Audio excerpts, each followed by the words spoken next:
Hey everyone, welcome back to Grief Out Loud. I'm Janet Cristofaro. Many of us come to grief not just once in our lives, but over and over again. Sometimes it's expected, other times it crashes in without warning, upending everything we thought we knew. And in those moments, especially when we're caring for kids and teens while grieving ourselves, what we often long for is a map, or even just a small light to help us find the next step. Today, I'm joined by two colleagues in the grief world. They're both from Jessica's House, a peer grief support program in California modeled after Dougy Center. Erin Nelson is the founding executive director, and Colleen Montague is the program director. They're also co-authors of a new book, When Grief Comes Home, a book that, in a way, is that map for families navigating life after a death.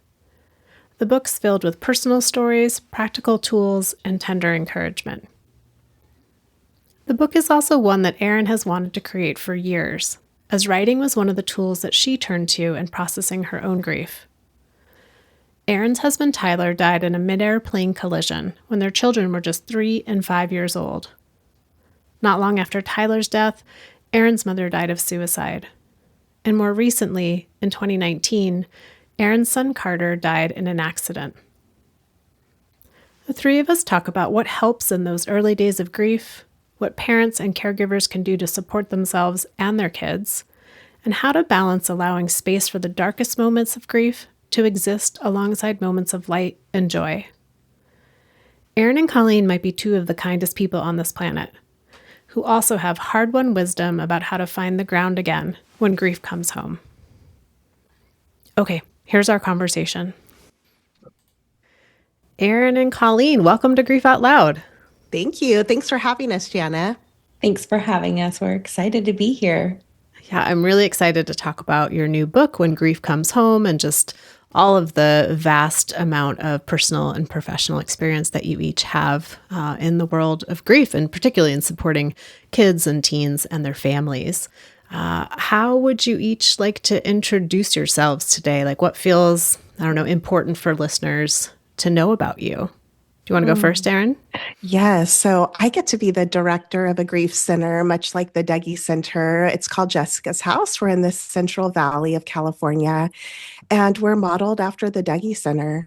And we've been open about 13 years. And I'm just really grateful to be able to just support families who are grieving. And I'm Colleen. I'm a licensed marriage and family therapist. I also live in the Central Valley, and I've been with Jessica's House since about 2019 when I first started as a volunteer and just felt immediately at home and had already decided that I loved supporting families in grief. And so I just kind of hung around long enough until Erin would hire me. And so now I get to be on staff and I'm the program director. Well, that is a story I've seen and heard many times over at Dougy Center. We have many people who came as participants, they come back as volunteers, then they come back and get hired, and then they stay for 15 to 20 years, including our executive director, Brennan Wood. So, the book that you just put out, When Grief Comes Home, and like the show, that book really mixes the personal narrative of grief and the professional experience and suggestions. What's the origin story? Like, how did the two of you decide one day, like, let's make our lives really hard and write and publish a book together? Yeah, well, for me, Jana, I really started this kind of invitation and I entered the grief world when my children were very young and my husband, Tyler, died in a mid-air collision.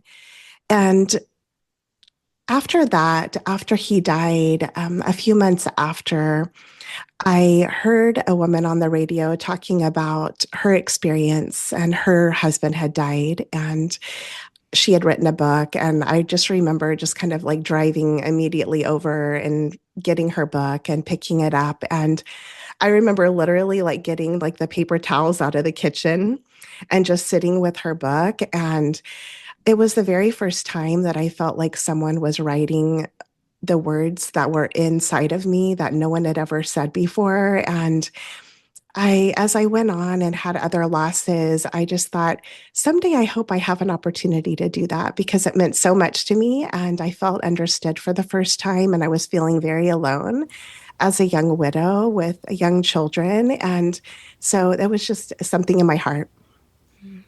Erin, is there one particular line or concept from that book that you can still like reach out and get back to? Yeah, when I think about that book, there were, I think, her grief reactions and just how she was feeling. And I was wondering if everything was okay inside of me at that time. Like, it was like I was just feeling really overwhelmed and just having feelings that I'd never had before. Just even just some real darkness that I was kind of feeling like I was kind of falling into. And she just witnessed that in some way. And I remember like she was vulnerable and honest about that and how disoriented she felt and how the world didn't feel the same or even safe. And so I just thought, okay, like other people feel this way. And that is exactly what I needed to hear. And I love that it wasn't, and here's how to stop feeling all those feelings. It was just knowing somebody else was feeling similarly to you was enough to be the support you needed in that moment. Yeah, it really mattered. And Colleen, how did you get hooked into writing this book with Erin? Oh man, I've always loved writing just since I was a little girl, and so it's always a dream in my heart to write a book someday. And then going into, my practice and working with clients, grieving, that's when I really discovered a love for just that. And so I was like, you know what, this is what I want to do is just come alongside families in their grief. And when I was able to come on staff with Jessica's House, I had shared in my interview my love for writing and that I had, been published online with like a little essay. And I didn't realize that sparked an interest with Erin because she had this dream on her heart that she was really ready to get going on. And so she invited me to write a book with her. I think it was like week 2 on the job. And Erin's No pressure. No pressure, but she's so convincing. She's like, hey, you want to write a book? And I was like, yeah, let's do it. And it's just like to merge two things that I love and believe in, writing and grief support.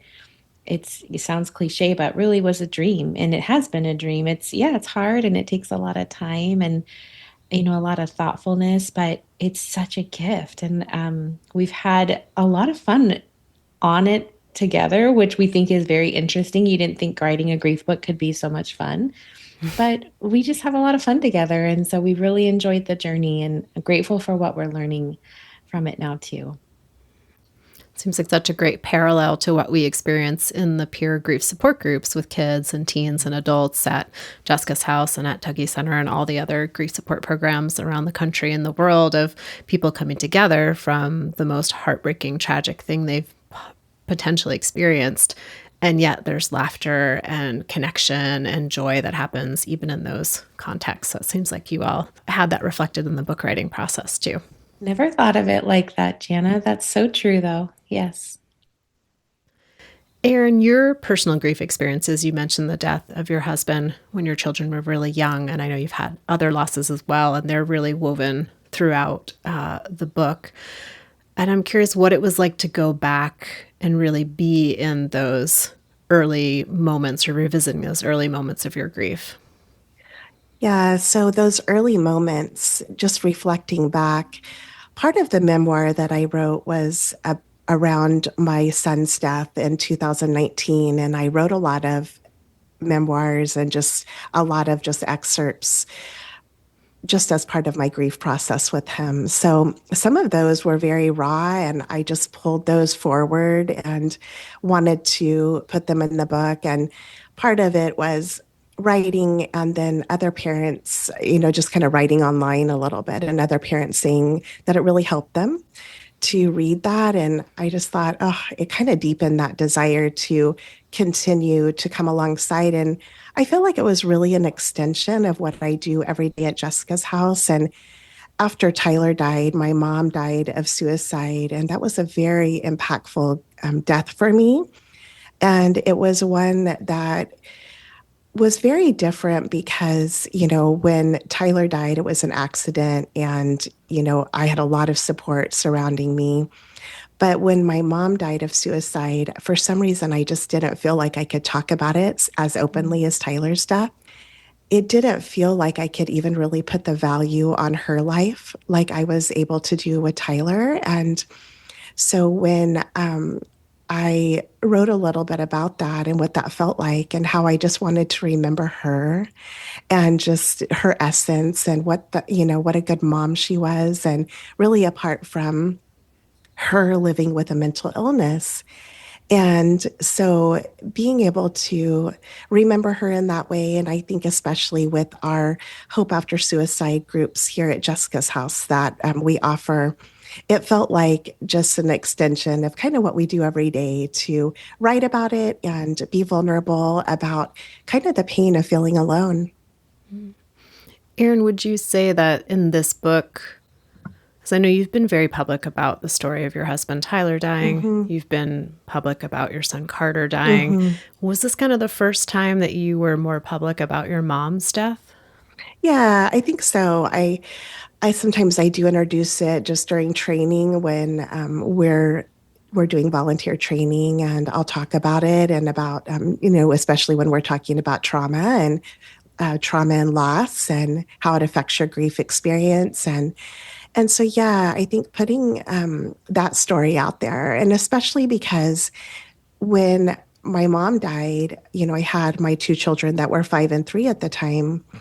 And my sister was 15 and she came to live with us. And so, as kind of a household of grievers, I learned a lot about what was important to her, too. And so, it opened up another part of grief that I didn't really know about as much. And she taught me about teen grief and like what they need and learning about how trauma affected her and just that, just the suicide of your mom, and how that is such just a wound in your soul and, how to heal from that. And so I think that, yeah, it was just being able to talk about that and give other permission to, other people permission to talk about it. It meant a lot to me.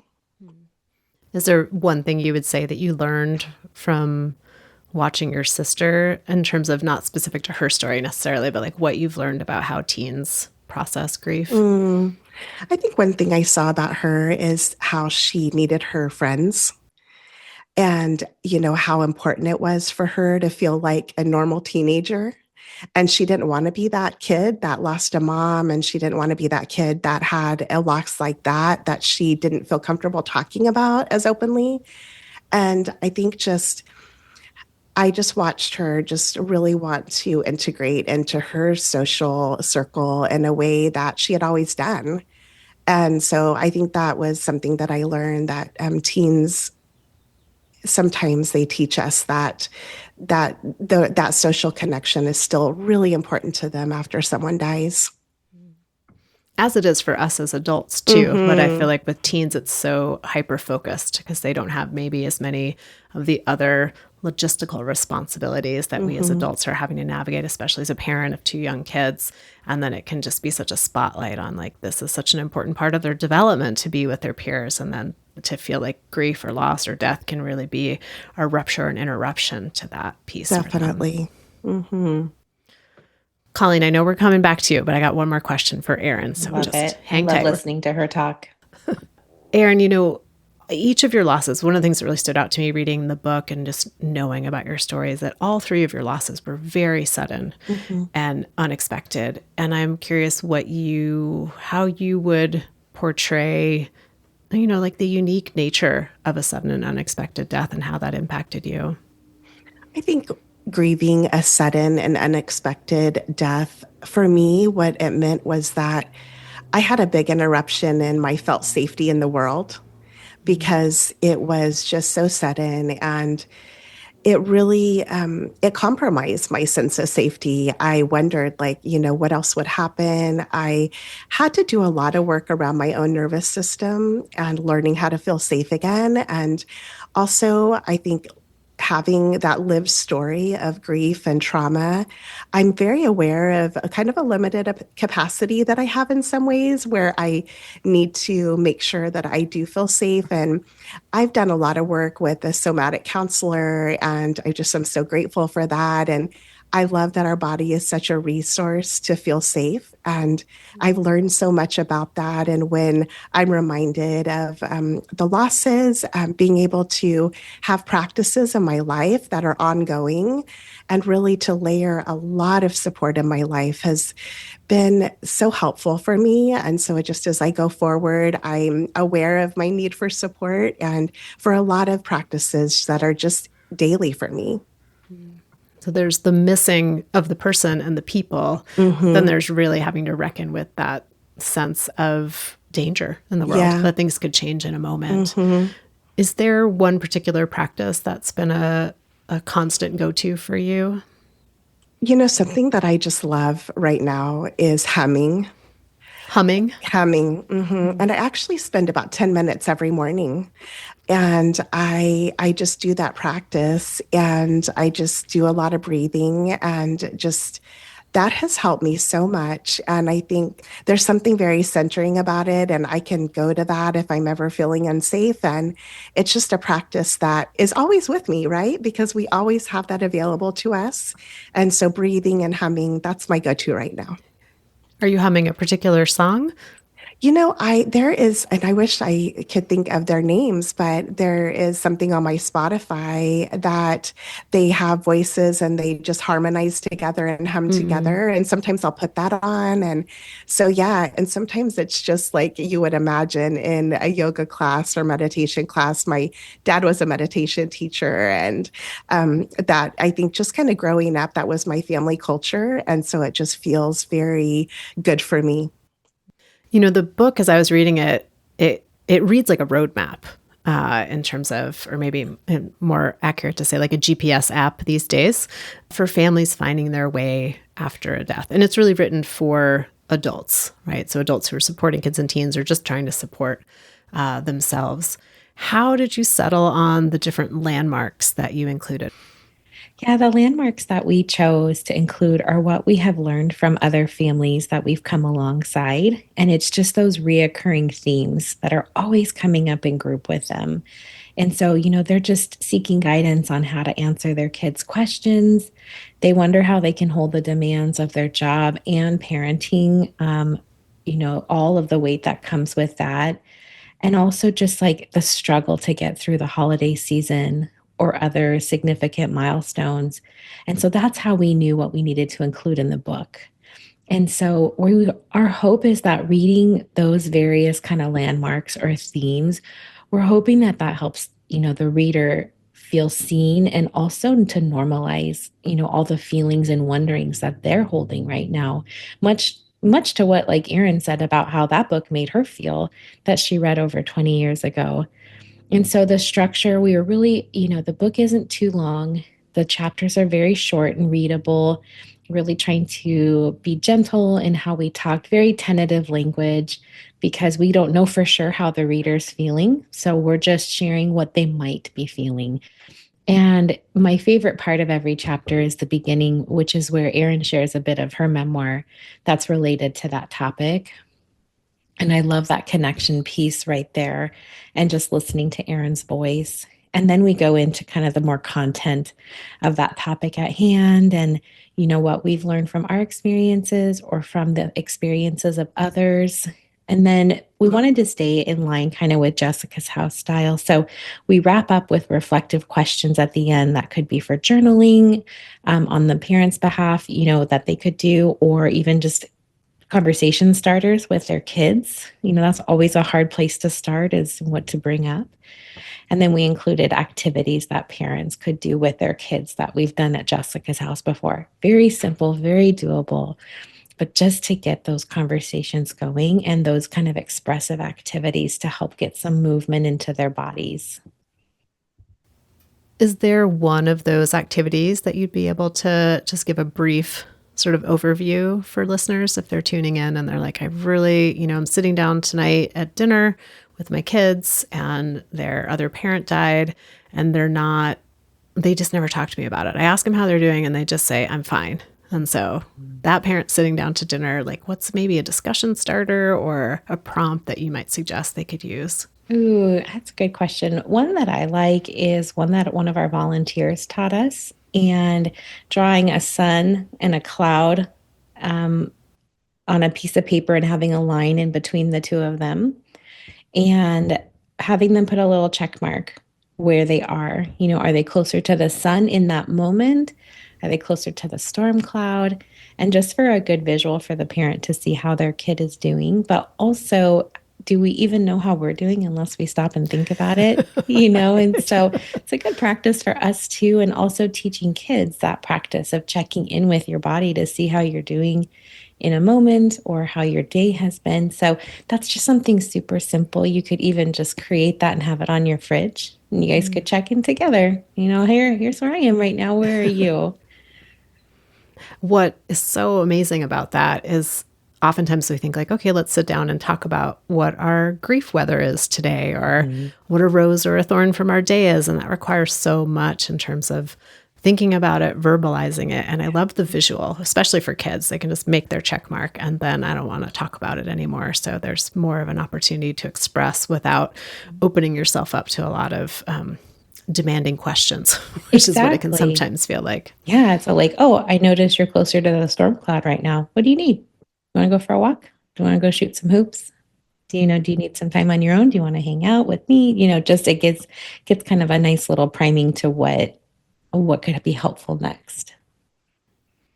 The other thing I'm thinking about is that so often, at least I hear from parents, they're so concerned about their child. They're so concerned about the grief. How do we address the grief, the grief, the grief, the grief? And it's a lot of like, how are you feeling? How are you doing? We need to express ourselves and cry. Or, there's an expectation that that's going to be the one way to express. And what I loved about each chapter ending with a different activity is that sometimes it just kind of comes alongside the grief of like, how are you feeling in this moment? Or what's something you're looking forward to? Or things like that. So it's not just so head on for kids and teens, which I think can feel really overwhelming. Yeah, absolutely. Another activity on that note that I like is like a memory in your hand. And so in the palm of your hand, they can trace their hand, and in the palm, they can write a memory that they had with their person. And then each fingertip is related to the five senses that were in that memory. So, what do you remember smelling during that time? What did you see? What do you remember touching? What did you hear? And kind of really dissecting that memory into that sensory experience, which is a really good practice for us to do in the future when we need to ground ourselves in those moments of kind of panic or anxiety. So it's a good kind of little practice for that. But also, it's a good reminder that sometimes those are going to be hard memories that they share and that you think through, but sometimes they're happy memories too. The time that you guys went on the camping trip. And so for them to know that when we talk about our grief, it doesn't always have to be the sad and the heavy. We can just talk about what experiences we had that we're missing with that person, or, that one time that was so fun when we got to do that with daddy. And so maybe hopefully making it a little less scary to go into that grief space. Erin, back to you.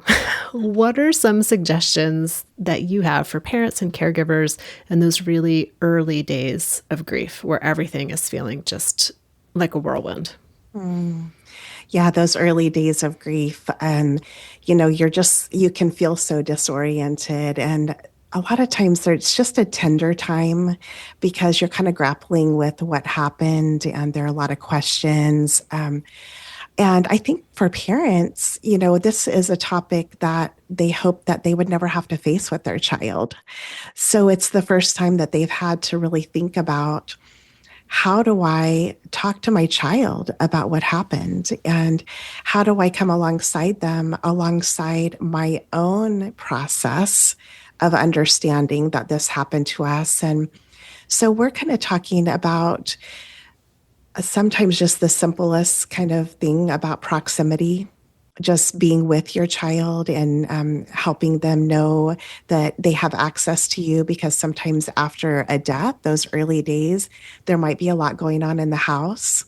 And sometimes kids can not have their caregivers. Maybe they're not as accessible as before. And talking a little bit about routines and being there when questions come up for your child, because you never know when those questions will come, and being able to share with your child, of course, age appropriately, but what happened and what and any questions that they want you to find out. And I think during those early days, starting to establish that you are that person for them, that as a caregiver, that you want to be that person that they can come to. And so just being able to be open to the questions that they have. One of the things I was thinking about was your youngest child when your husband Tyler died was 3. Mm-hmm. And, the question often is in those early days is, how do I tell my kids what has happened? What was your experience with talking with your youngest? Yeah, so with my youngest, he was actually asleep when we got the phone call that Tyler had died. And so we had to drive home from just a couple hours away. And he was, because he was just tired, I didn't talk to him at all about it. But when we got home, I went outside and we just sat in the sandbox together. It's interesting now when I look back, because we use sand play here at Jessica's house so much with children. And he actually really worked out the scene in the sand in that moment, because I told him, Daddy died in a midair collision, and he started banging these little sand toys together. Like, was it like this or like that? And I'll never forget that moment, because I don't even think I had that knowledge of children and how they would play out an experience. And so he had questions just right in real time, as he was playing. And looking back, I'm really grateful that we had that time and we were alone. And so as I talked to him, just being able to answer those questions, and he taught me everything just as I went along. I feel like I didn't know much about how children processed grief at that age and at that time of my life, but I learned a lot from them. And it seems like you were willing to take that first step, which is to sit down and be honest and explain things in really concrete ways for kids too, so that they can start to make sense of it in their own way and start to formulate those questions that will come usually again and again and again, especially for those kids that are so little. Yeah, just continuing to keep that dialogue open. Yeah, and I think the question that we like here at Jessica's house is just like, I'm wondering what you're wondering. And just some of those questions that you can just ask as you're just alongside them, when you're just, whether you're outside or in the garden or, whatever it might be, because they do have those questions. One question we ask a lot in our groups will be like, what's something you don't know about how your person died that you wish you did? Yes. And it's amazing how detailed these kids can get. They're like, well, I know he had blood cancer, but I don't understand how it got into his blood. Or I know the name of one of the people who was driving the car that hit my dad, but I don't know the name of the other person in the car. And I really wish I knew that. And it's things that as adults, as an adult, I'd be like, well, why is that helpful? But that's not mine, to judge. For whatever reason for that child, it seems very important. And oftentimes it's things we don't have answers to, but just giving them the opportunity to express the question feels really important. It's so important. And I don't think kids always know how to bring that up to their caregivers. And the caregivers don't always know what's on their mind and what they're wondering about. And I think as parents, you try to fill in any blanks that you can think of sometimes. But, kids, they have the best questions. Colleen, I'm curious about the chapter you have on returning to school and work, which I think is such a big piece of so many people's lives. What are some ways that you think about school staff and employers can be supporting both kids and teens who are coming back to school and parents and caregivers that are going back to work? Yeah, I'll start with returning back to work for you as the caregiver. One initial thought we have is just to consider emailing your employer, your coworkers, your supervisor, just to let them know what you need and what you don't need, maybe. one mom taught us that she actually got together with her coworkers the weekend before she returned to work. And they just went out and had a bite to eat and kind of got all those initial conversations out of the way so she could just enter work the next week. And knowing that you're going to go back to work a different person, you have an entirely different capacity now. You have a different energy level, a different mood. And so, not expecting you to be the person you once were, and even kind of having that conversation with your supervisor of just what you're holding right now. And, it may be I'm having a hard time, kind of staying focused for long periods of time. So just so you know, I may have to kind of take breaks here and there if it's possible with your job. Of course, I know school teachers can't do that. But if you do have a desk job, I may need to get up and take a walk or, use my lunch break to take a rest. Every job is so different and unique. So, kind of thinking about how you can build in some little moments of care for yourself throughout the day that would actually be feasible for you. Even coming back into work, this is something that's really on our mind when one of our staff members has a loss in their personal life. We try to be mindful, on their first day back about the energy in the house because we're in a really different headspace than they are. And so it can be hard to be met with big positive energy if that's not where they are. And so just knowing for yourself that you're entering back into the workspace and others are in a different place. And so their energy and their happiness can be really annoying if that's not where you are. But just knowing like it's okay to feel that way. And maybe if you can, whether you can express that to them or take those little breaks for yourself, just knowing that it's okay to be annoyed when other people are not in the same place you are. Our cars can be a really great place to take a break too. Just having some snacks in there, a couple bottles of water, and knowing you can go in there for a good cry during a break or just a little rest. And then lastly, just building something to look forward to at the end of your workday. And you can do this with your child too. So when they're getting ready to go back to school, it could be that they took no time off, they went right back to school, or maybe they did take some time off. But either way, communicating with their teacher is a huge first step. So just like you would talk with your employer before returning, try to get in touch with their teacher and just let them know what happened and how your child's doing. I wonder if it would be helpful for your child to even talk to their teacher on the phone of just so they can say, hey, I heard what happened to your mom. And just know that I know and I'm going to, take good care of you at school and I'm excited to have you come back when you're ready just to kind of get that first little reintegration step over with. And for teachers and educators, just to know that it can be so hard for kids to be away from their caregiver or a parent after they've lost a parent or a sibling. And a full day away from them is really scary. And so, can you make a little plan for them to check in throughout the day? Like, even if it's just once at lunchtime, can they go to the office and call their parent just for a little midday check in? And or, can they have a post-it note in their desk that they know they can put on top as a way to communicate to you, the teacher, that they need a little break? And can they take a note to the office? Even if the note is nothing, it's a smiley face for the secretary.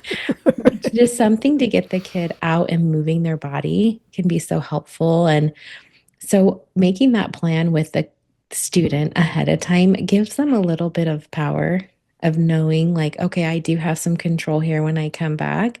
There's a plan in place if I need it. Maybe they don't, but just to know that there are things that they can do for themselves can help with that reentry. And I think moving forward too, like, no matter how much time has passed, we've heard over and over again from educators that they want to know if a child has had a significant loss in their life. And so even if their dad died 5 years ago, that matters. And teachers want to know that. And so you as a teacher, if you some teachers send like beginning of the year informational kind of sheets for each kiddo, include that question in there. Has your child experienced a significant loss in their family at any point in their life?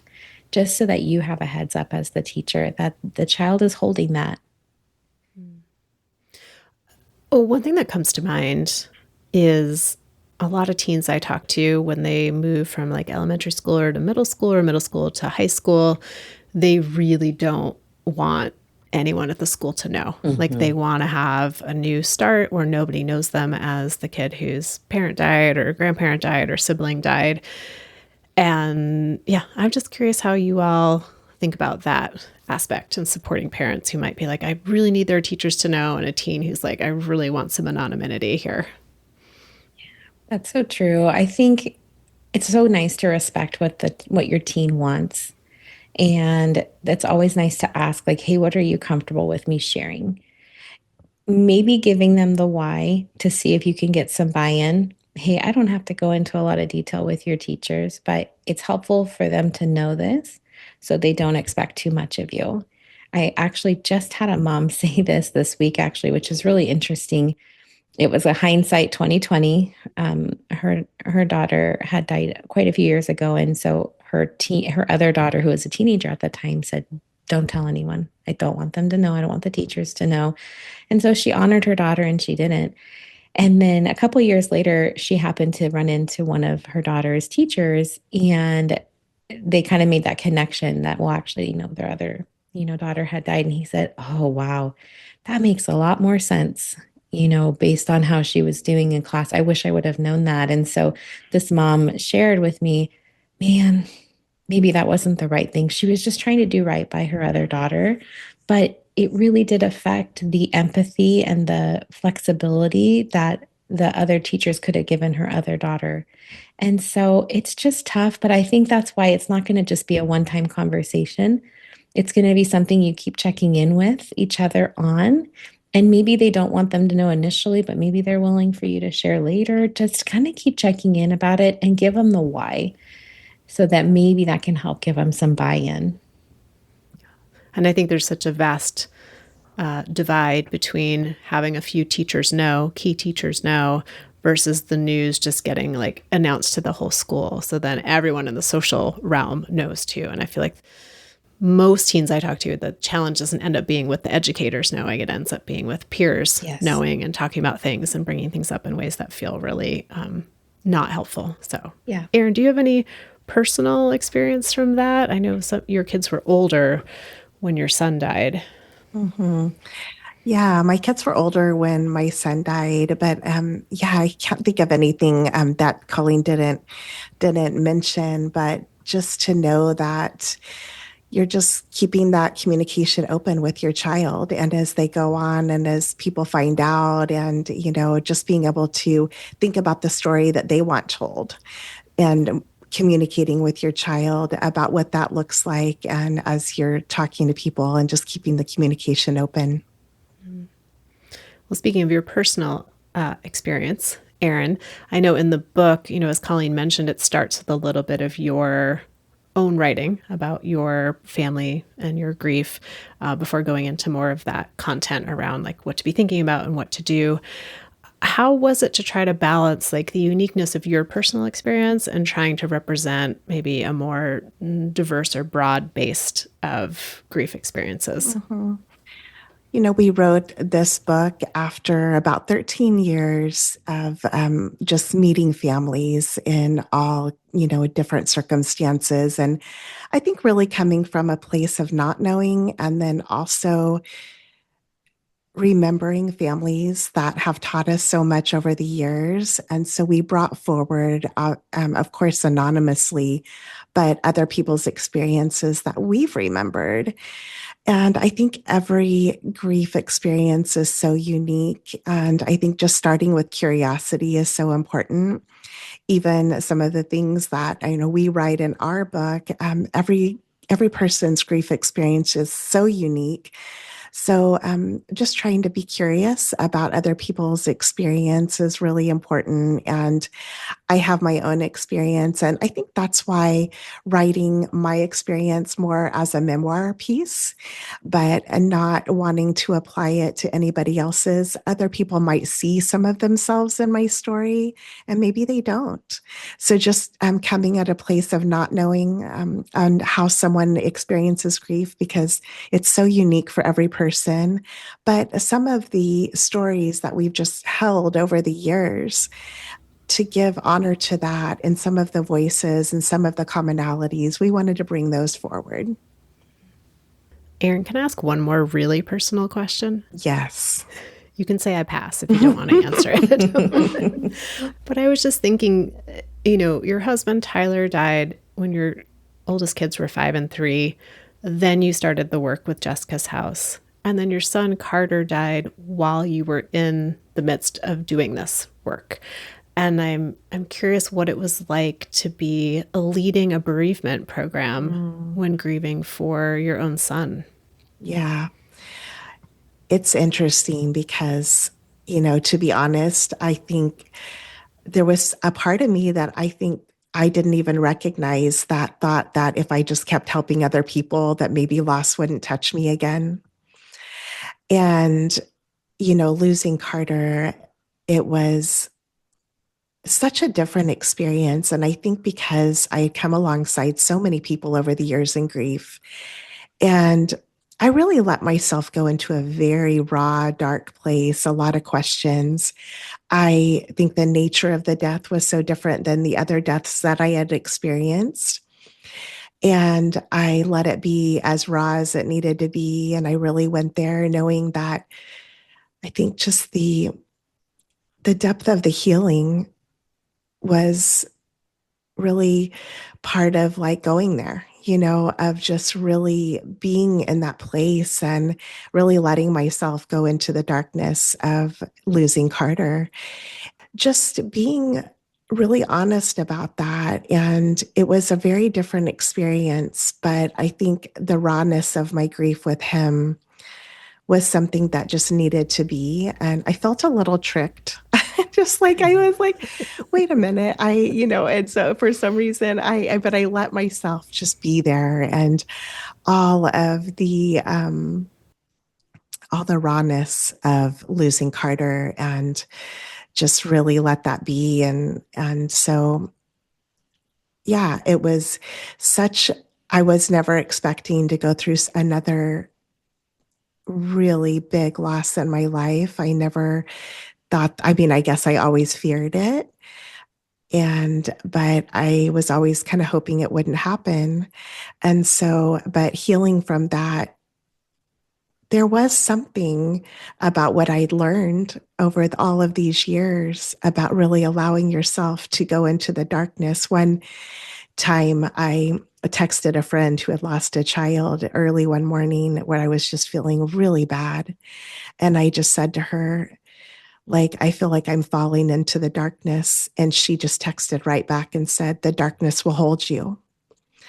And I knew what she meant. And it was like a beholding, like there's a witnessing and there's a darkness and you have to be there, but you won't be there forever.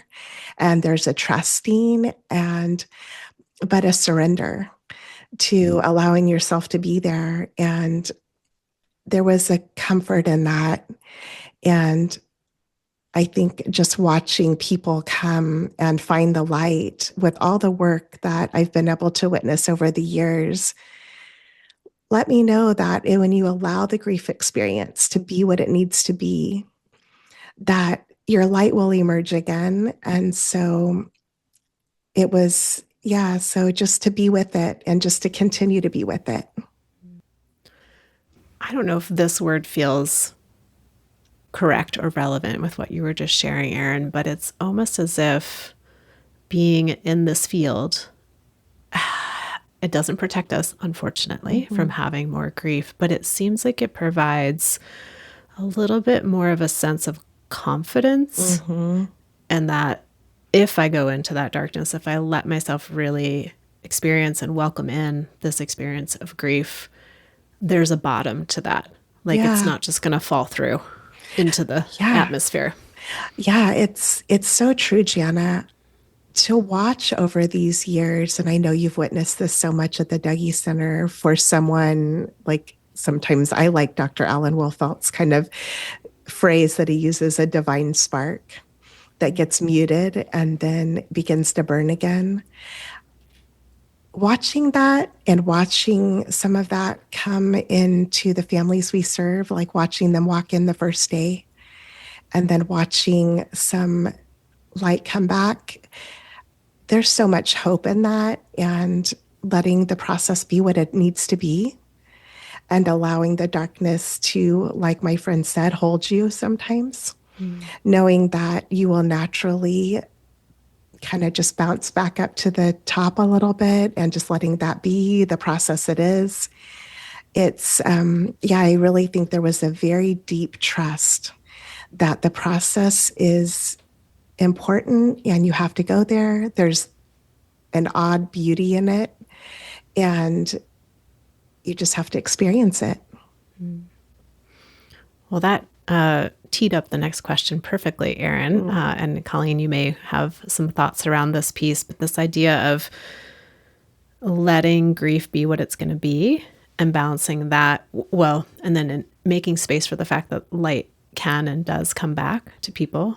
And yet we don't want to be in this place of pushing that on folks as an expectation to like move on and hurry up with the light coming back in. So I'm curious if you all have thoughts about that idea of this, the cultural pressure that many people feel to move on, and which some people hear is move away from, and then how to make space for the light to come in and stay connected to. It's kind of vague, but what do y'all think? You know, something that I say at Jessica's house is that I'll never have the opportunity to meet their person, but they can still introduce me to them. And they can do that through that storytelling and that memory sharing. And that goes along with what you said earlier about that we have this fear that we're going to forget. But if we keep talking about it, then it keeps those memories there. And, you know, we can keep bringing that person into the room in so many ways, you know, as a family, just buying their favorite ice cream flavor at the store and having, you know, ice cream together one night, or bringing them into the present moment of asking, you know, what would daddy have thought of this? Or like with Erin and I, when we're together out and about, coffee is usually on the agenda together. And so when we're at coffee shops, we always put our order under Carter because it feels so good to hear his name shouted out into the space by a barista. My suggestions are kind of like that opposite of what Erin's talking about, because really it's both. You know, you're going to continue to grieve and mourn their loss and go into that darkness at times. And then on the opposite, there are those moments where it is a little bit more lighthearted too. And so really it's the both that you can do to keep that person in the forefront of your mind and continue honoring your connection to them. Thanks, Colleen. How about you, Erin? I think as you're grieving, I think there's a word that comes to me is just trust. And that is really to trust the process of grief. I really do believe in it. I really do believe that there's something inside of us that can lead us in grief as we allow the darkness and the light to come in when they both come in. Just, it's a very organic process. There's no real controlling it a lot of times, and a welcoming in some ways when you can, to know. And I think, like, for me, what I learned was as I welcomed it and as I just let the force of it, whatever that might have been, whatever that energy was that was coming into my body, if I let it in and expressed it in the moment, that was the best scenario for me. When I was allowed to just be with it, and if that was in the kitchen or wherever it was, just to let the organic nature of grief, just to be with it. And then that is when I really felt better, and I could just kind of get into my next moment, breathe into my next moment. So I really trust the grief process. That's what I've learned, is to trust it. It's organic and it works. And if you can give yourself to it, light will emerge. I keep having this imagery of like a house party, and grief is the guest that's like banging on the door sometimes, and you really don't want to let the guest in, but then eventually they're going to break through a window if you don't open the door for them. And if you open the door for them, you don't know if they're going to eat all the Cheetos or if they're going to rip up all the paper plates. So you have no idea what they're going to do. But if you let them in and give them some space to do what they're going to do, and then there's a stand. So you're like, okay, now I clean up all the ripped up paper plates, or I go out and I buy some more Cheetos. Like there's going to be another, they're not going to totally take down your entire house, even though it feels like they're going to destroy your entire home. It's true. Just getting through those moments and being with them and letting all the chaos and be there sometimes, and just allowing for that process to be, it's pretty messy, just like lots of Cheetos on the floor, right? And you just have to let it be. All right, Colleen, Erin, one last question for you. What is one piece of feedback that you've received on the book so far that's been meaningful for each of you? You know, we wrote this book in the lens of what we do here at Jessica's house, which is for a family, you know, where the child has lost a parent or a sibling. And so that's the lens that we wrote this book in. But what I've been surprised to learn from some readers recently is how the book is helping them too with extended losses that they're living with, whether it's a grandparent or an extended family member or friend. And so I feel really encouraged that hopefully like our reach will be even broader than we originally thought. And so I'm encouraged by that. How about you, Erin? Yeah, for me, I kind of look back on kind of that moment that I had when I was listening to the person who wrote the book about her husband dying in a midair collision, because someone reached out to me recently whose mom died of suicide. And she was just talking about how she just had really felt like she was in the dark, but that somehow, even through our other family stories that are woven through the book, she felt understood. And I think that was always our hope and dream as we put this book out there, that someone would feel less alone. So I'm really grateful, especially with this type of death where you can feel more alone sometimes, that she felt that. And she felt like somehow her thoughts were grief, and maybe she thought something was wrong. And to know that you're not alone is such a powerful feeling. And so I was really grateful to hear from her.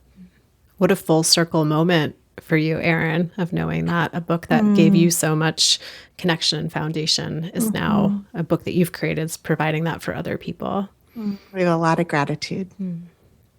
Well, I have so much gratitude to both of you. First, for the work that you do at Jessica's house, for this lovely book that you have written and is now out in the world, When Grief Comes Home. Listeners, go and get yourself a copy immediately. And just for taking the time to be part of Grief Out Loud and have this conversation with me. Thank you both so, so much. Thank you so much, Jana. It was so nice to be with you today. Thank you, Jana. And thank you for the work you're doing in the world. Well, listeners, I will link to Jessica's house and to the book When Grief Comes Home in the show notes, so you can find it there, but you can also find it in all the various places that you find books these days. And I know you're sick and tired of me saying this, but thank you so much for being part of our Grief Out Loud community, for making the show mean what it does. We love to hear from listeners. You can email me at griefoutloud@dougie.org.